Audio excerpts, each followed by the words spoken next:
প্রথম অভিযোগ তো আমার হয়েছে x sports minister Arup Biswas, তারপরে ওনারই রিলেটিভ জুই বিশ্বাস এবং আরও কিছু আমলা প্লাস পুলিশের এগেনস্টে যেহেতু কেস, তখনকার এক্স ডিজি মানে এখনকার এক্স ডিজি রাজীব কুমারের এগেনস্টও রেখেছি আমরা। প্রথম তো মাঠে ইনক্লুশনের জন্য আমরা দিয়েছি। সেকেন্ডলি যে উনি যে গাইড জড়ি করে আমার থেকে 20-22 হাজার টাকা 22,000 টিকিট নিয়েছিলেন, আমার মনে হয় উনি সেই টিকিটগুলো হয়তো কোথাও বিক্রি করেছেন, এটাও আমার মনে হয়। প্লাস আরও উনি আমাকে অনেক 5-10 হাজার টিকিটের জন্য আপনি আমাকে হুমকি দিয়েছিলেন, শুধু টিকিটের জন্য না, প্লাস অ্যাক্সেস কার্ডের জন্য আমাকে হুমকি দিয়েছিলেন স্পোর্টস মিনিস্টার অরূপ বিশ্বাস। এবং জুই বিশ্বাসও ইনডাইরেক্টলি আমাকে হুমকি দেওয়া হয়েছিল যে ওনাকে অ্যাক্সেস দিতে হবে।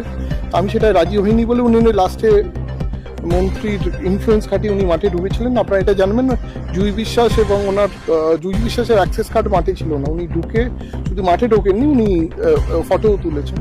এবং আমি একজনকে আমার সঙ্গে রয়েছে, এর নাম সঞ্জয়, এ প্রত্যক্ষদর্শী, মানে এ প্রথম দর্শক হিসেবে মাঠে ঢুকেছিল। কত বড় পুলিশের বিফলতা, মানে আপনি ভাবুন, ও দর্শক হয়ে ঢুকে মাঠে মেসির সঙ্গে ছবি তুলবে মাঠের মাঝখানে। তার মানে বোঝা যাচ্ছে একটা জেড প্লাস আর জেড ক্যাটেগরি সিকিউরিটিতে একটা দর্শক সে মাঠে ঢুকে গিয়ে মেসির সঙ্গে ছবি তুলেছে।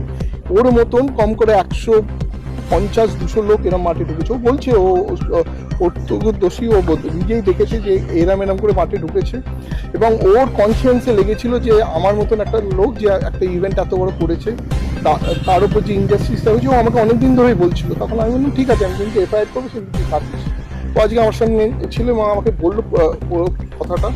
এবং দেখুন, একটা Z category Z plus event, যেখানে chief minister ex chief minister chief guest হওয়ার কথা ছিল, তাতে যদি এই ধরনের মানে সিকিউরিটি কম্প্রোমাইজ হয়, তাহলে বোঝা যায় যে আমাকে কিরমভাবে ভিকটিম বানানো উচিত।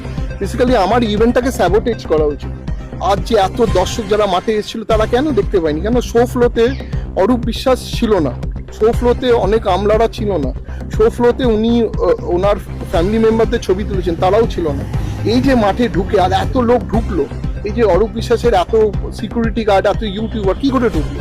তার মানে আমার যে প্রোগ্রামটা উনি ডিরেল করবেন বলেই উনি এইটা করেছেন, আমি মানে স্যাবোটেজ করেছেন। এবং পুলিশ, যেখানে আমি ডিজিকে 4 দিন আগে ইভেন্টের গিয়ে আলাদা করে বলে দিয়েছিলাম যে মাঠে লোক ঢোকবার চান্স আছে, সিপিকে বলেছি, জয়েন্ট সিপিকে বলেছিলাম, ওনারা তার মানে মন দেননি। কেন আমি যখন ওনাকে অ্যাক্সেস কার্ড দেওয়া বন্ধ করেছিলাম, উনি তারপরে আমাকে হুমকি দিয়েছিলেন মাঠটা আমার, আমি দেখে নেব। আমি যেই অ্যাক্রেডিটেশন কার্ডটা দিয়েছি, আমার কোনো লোক উইদাউট আইডি কার্ড ছিল না মাঠে। এবং মাঠে আমার পিআর আর আমার 2-3 জন টিম ছাড়া মাঠে কেউ ঢোকেনি।